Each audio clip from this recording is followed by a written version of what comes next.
Today is June 19th, 2013. My name is Jenny Klein. I am with Wilmette Public Library, and we are interviewing today Harold Tauss. And Harold was born March 8th, 1924. And first of all, Harold, thank you very much for coming in and taking time to tell your story. And we really appreciate all that you've done. Well, you're welcome. Glad to do it. Thank you so much. So just to start off, tell me what your rank was and perhaps where you were when the war started and how you got into the service. Okay, I'll start and you ask anything you want Sure. along the way. Sure. Like so many young fellows at that time, or under similar circumstances, I had 3 extremely close buddies that I had gone through, in essence, grammar school, high school together, and we decided we were going to volunteer to go into the Army rather than wait to be drafted. No particular reason. The 4 of us went in on the same day. 2 of them were assigned to motorized infantry. The other 2, which included me, were assigned to the combat engineers.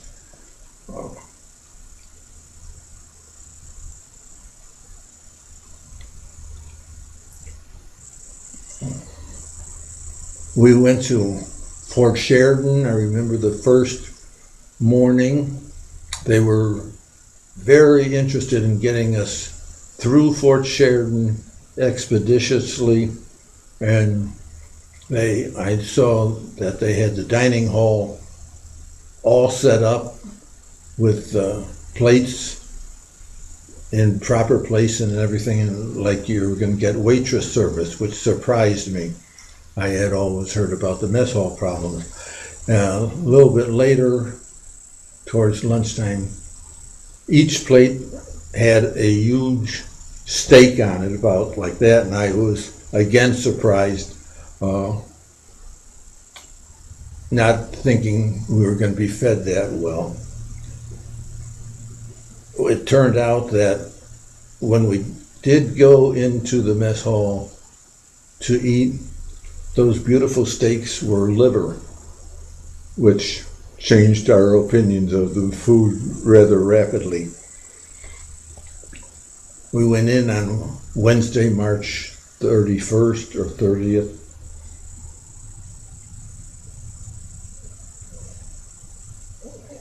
On a troop train going southwest, and in the vestibule of the cars were recruits like myself, and they were taking bets on where we were going to be going. Somebody had a very powerful compass and it showed we were going southwest, so the main thinking was Texas. I had worked for the railroad before I had enlisted, and the railroad always supplied an escort executive in case of some mishaps. They had a man in authority to take care of the problem. He talked to me, of course, and told me we were going to Alabama, so I felt like I was the only one on the whole entire train who knew for a fact where we were going, but I didn't think it was a good idea to place wagers and make a lot of money with my private information. So I didn't say anything and I didn't place any wagers. But we did indeed go down to southeast Alabama, almost Florida, where we got off the train about 5 in the morning with its Alabama red clay soil, which surprised the heck out of me. I thought living in the Midwest, dirt was black and dirt was dirt. I didn't think it was red. Anyhow, it was a brand new combat engineer battalion, the 298th, that was being organized, and we were part of it. The basic training was highly disciplined.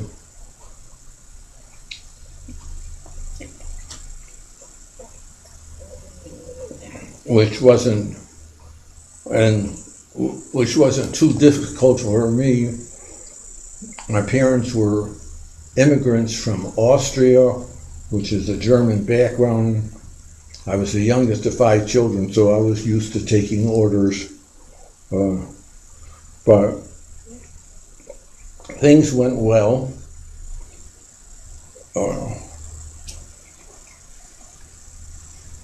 We had a very tough schedule, getting up at 5 in the morning, working all day, building tank traps, bridges across water, ravines.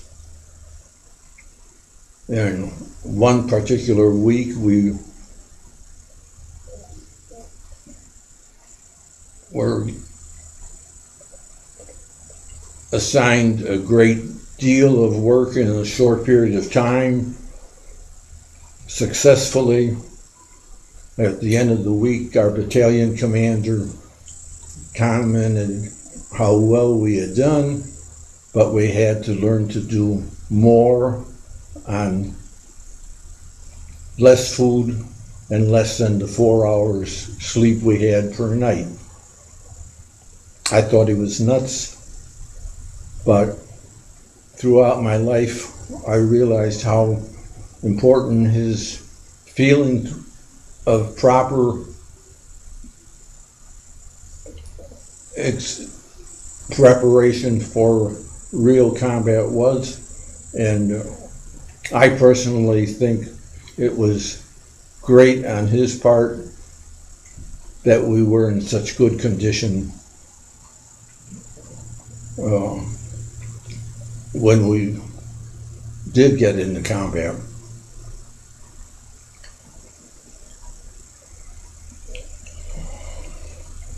So where did you serve first? Like when your training was all done, where did you go? After the 4 months of basic training, I and a few others were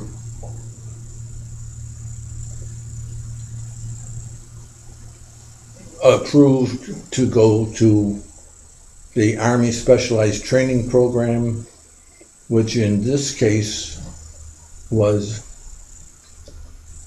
at Newark College of Engineering in New Jersey. We were expected to get degrees in engineering and commissions in this service. And did you get that degree in engineering? No. Things went well, but after 9 months, it was determined, rightfully so, that the war was not going well for the United States, and they closed the program except for those studying in the medical field. Mm-hmm. So after 9 months, our group was sent to 69th Infantry Division in Hattiesburg, Mississippi, where all of us were assigned the duties to be Jeep drivers.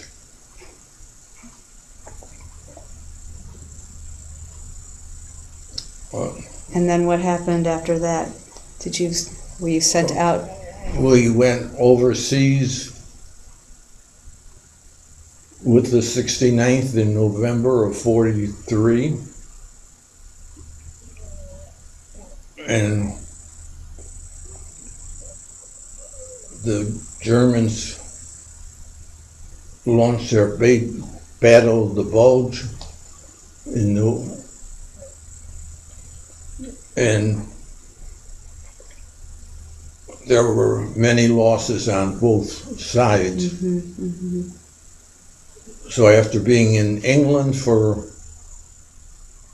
about 6-8 weeks, on Christmas morning they told some of us that we would be going to France and going into various units as replacements.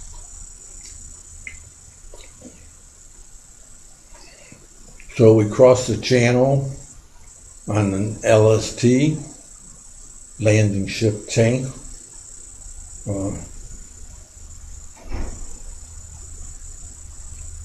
And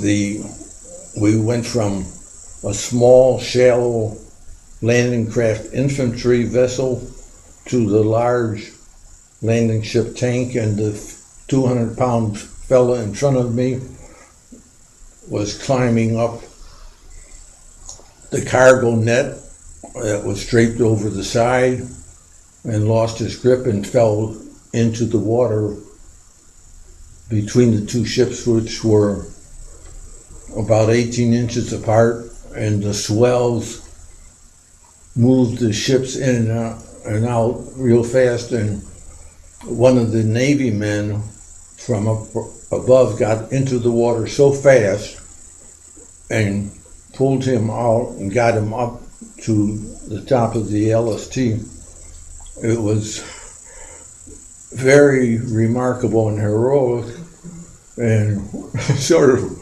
indoctrinated to me how things could and would be going.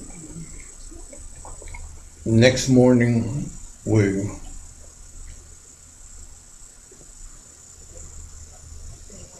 arrived at Le Havre, France, waded ashore. It was bitter cold. 4 of us slept together on the ground, cuddled up, very affectionate. Not affectionate, it was strictly for warmth, but we almost froze to death that night. It was just a horrible night. The next morning we got up, went to Mass in a wooded area, and one lone German plane flew over, strafed the area. I assumed it couldn't be very effective, but it also was sending the replacements a message: we know you're here and it's not going to be easy. We got on boxcars, the vintage from World War I. There was not sufficient room for us to all lie down, so we did the best we could and draped our feet over each other like we looked like alligators in a pit. Eventually, after several days, got to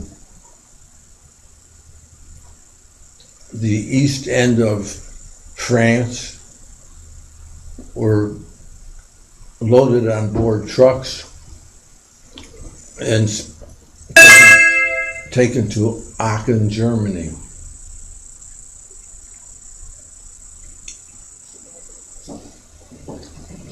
Next day from Aachen, Germany, we were going by truck to Belgium and were assigned as replacements into the 78th Infantry Division. Is this going to be too long for you? Oh, I keep talking.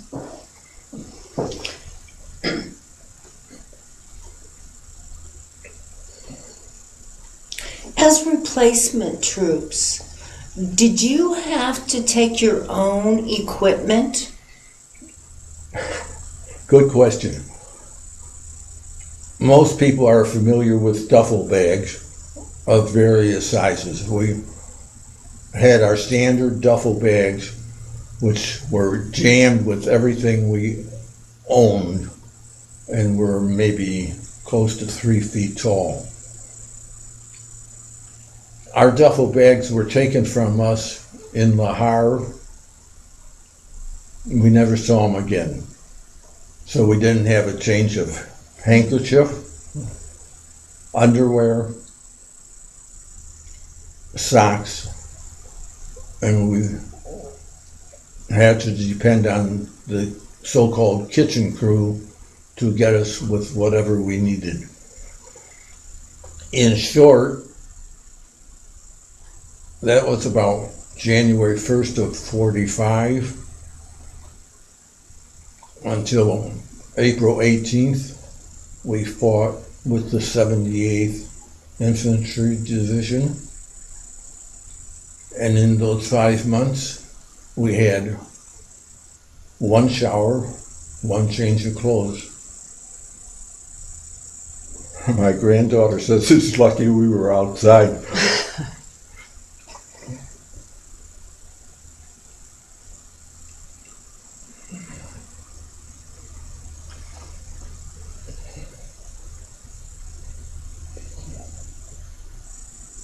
What about on the LST? Did you have your own tanks and jeeps and trucks?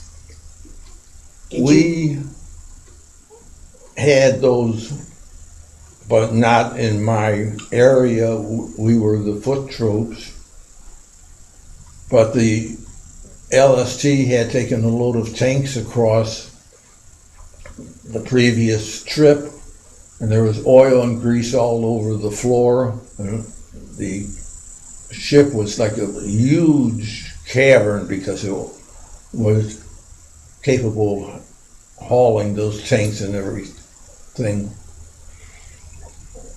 And they told us to stay in this big cavern area, even though I felt I was quite disciplined. I figured there had to be a better place than this greasy, oily floor. I climbed up a ladder that was all part of the ship, welded to the sidewall, went through a hatch cover, and spent the night in a dry bunk.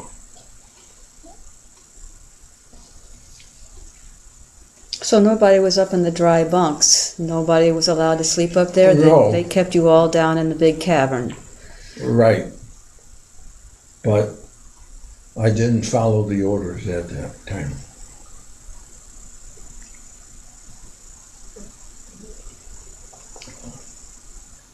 So did you drive the Jeep through France? No, we went to Belgium by train and by truck to Germany, which was Aachen. And what did you see in Aachen? Aachen? Mm-hmm. An apartment where we put about 16 troops in, I don't remember the amount, and every wall in the apartment had a crucifix on it. And I thought, what in the heck goes on here? If they're as religious and good doing as these crucifixes indicate, why did they start war with that? But that was the thinking of a 19-year-old. Mm-hmm.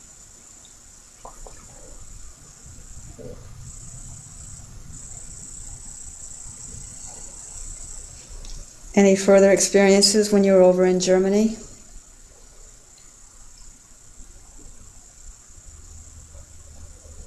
Yes, the big experience, and most important by far, was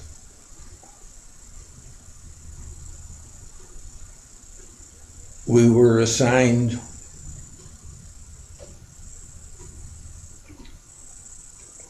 to capture the dam that the Germans flooded and gave us their rest and change of clothes.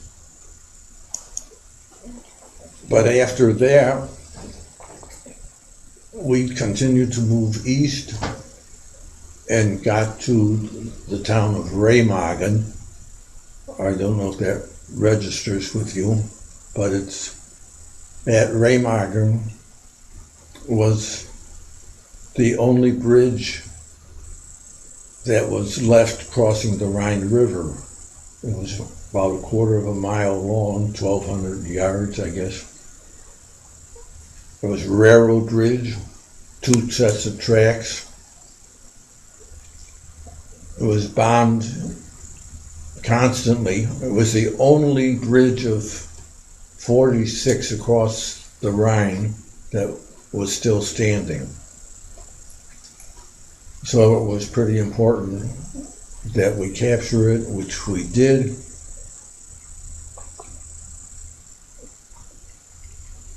And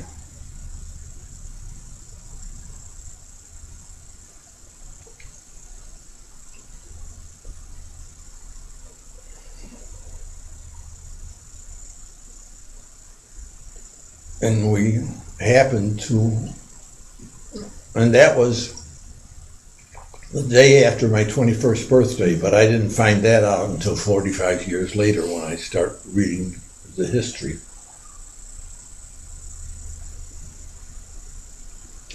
So you were traveling north? East. Okay. We had been in France, crossed over Belgium, Holland, and then Germany was next. When you were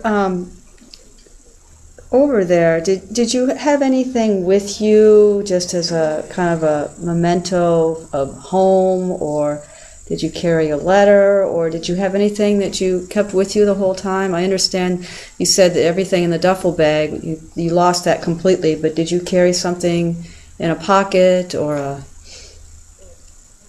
The only thing I had in my possession was what fit in my pocket, my wallet with pictures of family members.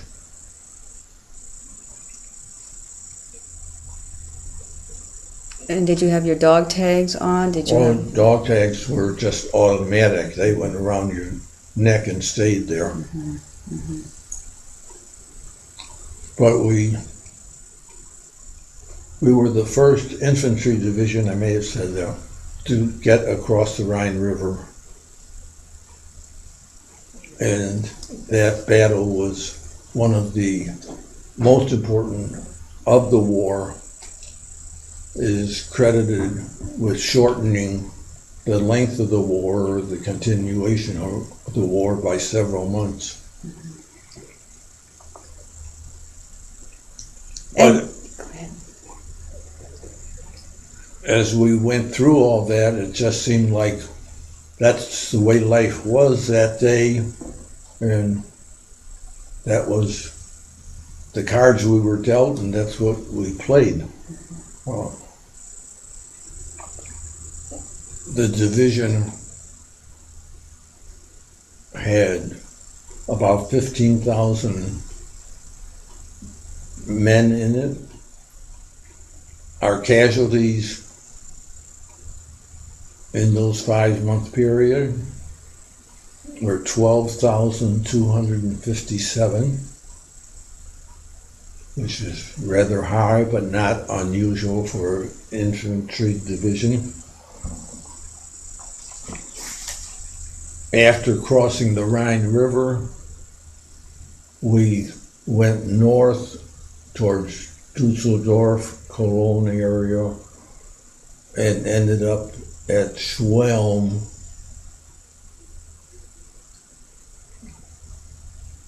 which was a suburb of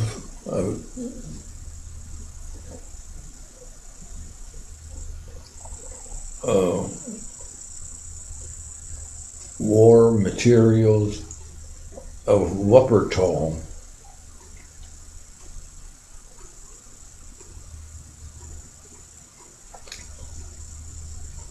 That was March 10th.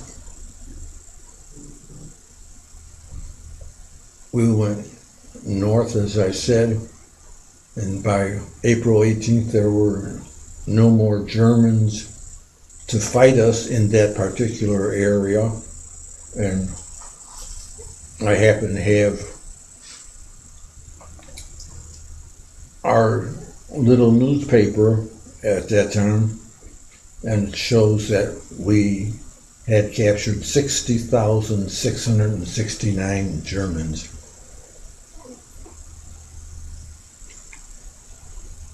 The war ended on May 8th, I guess it was. We stayed in Germany another 9 months doing occupation duty. In towns of varying sizes from 250 to 15,000. And in November of 45, we were sent to Berlin to relieve the 82nd Airborne paratrooper that had been in Berlin.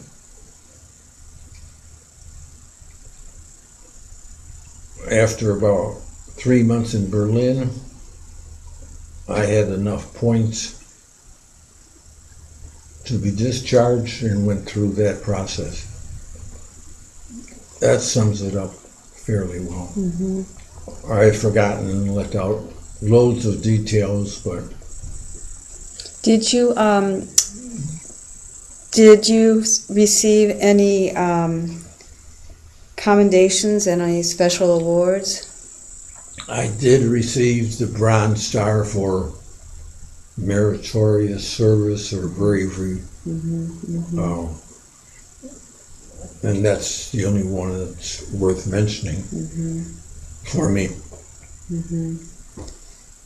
And when you came back home, what was that like? Apparently it was a little bit unusual for this area because that roundtable group that I belonged to usually had 25 to 40 members. As I had told them, I had, and here, I had worked for the railroad. I got discharged on a Saturday, March 2nd. Took the train from Fort Sheridan downtown, lived on the far south side, took a taxi cab from downtown to the far south side. Probably the first time in my life I ever spent that kind of money on a taxi cab, or I was sort of impatient to get home. Got home on a Saturday, started work at the railroad office. They had a job they had been saving for me. Started work on Monday. And how did that feel? I never gave it any thought, but it felt good to be back in civilian life with family and friends.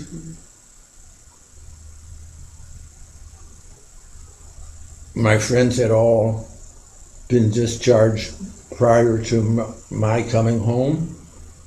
I had mentioned the four of us went into service the same day. Two of the four were badly wounded, badly shot up, spent a lot of time in the hospital. One in each of the two outfits, not including me. I was lucky. Mm-hmm. But I was happy to return to the life and the people I love. And it's been great for the most part since then. Great. Well, is there anything else that you would like to add, or? Oh, there are a lot of things I thought I would say, and I obviously couldn't think of them at the moment as I was going through it. Mm-hmm. Nothing all that important. Mm-hmm. Mm-hmm. Well, I thank you for all that you've done, and I appreciate it, and I love that you've shared your story with us, and it's been a great honor, and thank you very much. Well, thank you for having me. Yes, thank you. This channel. And went into France, and then went up into Holland. And Holland isn't so far up Right. from where I was. Okay. I was fairly north to begin with, so. And then from Belgium, you went into Germany, and you were on the east. Right. Basically, we were going east. Okay. And then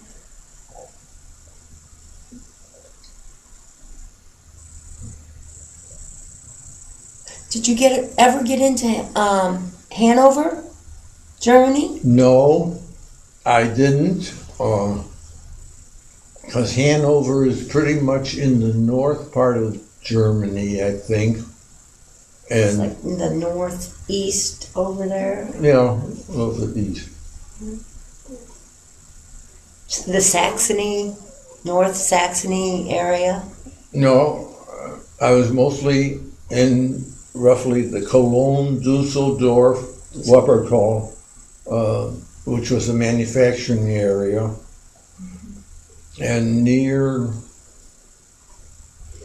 Kassel, Germany, Kassel or something, which is the fairy tales part of Germany. Hansel and Gretel, the Brothers Grimm, and stuff like that. And then on to Germany, or on to Berlin. Did you ever go back to Germany to visit? Yeah, in '87, my wife and I visited Europe and families in two of the locations that I did occupation duty. And of course, where we had combat too, but I didn't know people in the combat area. I spoke a little German.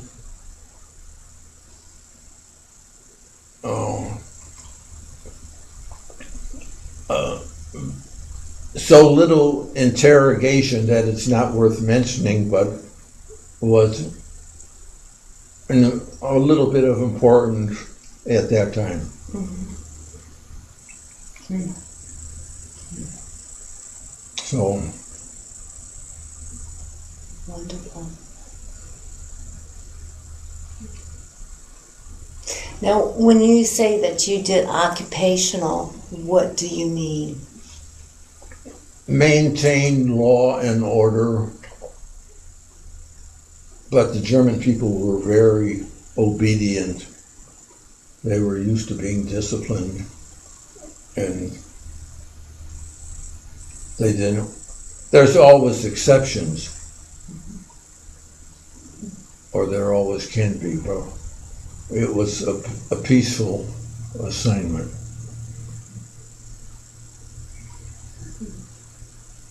So I think that's about it. Okay, thank you. Really appreciate